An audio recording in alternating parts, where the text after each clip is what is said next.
première chose, c'est d'abord la parole. Quelqu'un me suit ici? Écoutez-moi bien, avant de penser même aux dons, pensez à la parole d'abord.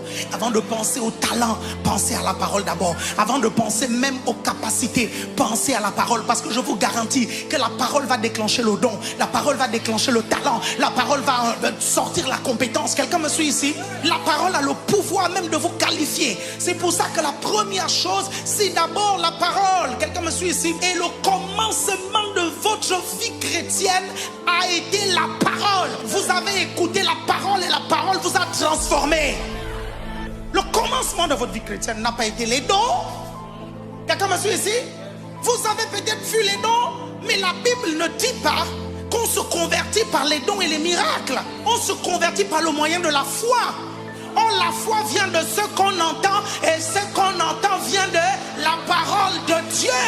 C'est la parole, lorsqu'elle est prêchée, qui donne la foi pour croire. Pas forcément les miracles. Les miracles sont bons. Il n'y a pas de problème, je n'ai pas de souci avec les miracles. Mais il y a eu beaucoup de miracles que Jésus a fait, les pharisiens n'ont pas cru. Mais quand vous voyez Jésus enseigner, écoutez-moi bien.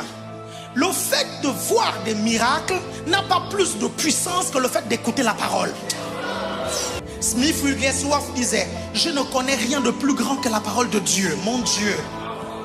Il faut mettre la parole de Dieu au-dessus de tout dans votre vie. Même vos expériences, quand elles ne sont pas en accord avec la parole de Dieu, ne déformez pas la parole.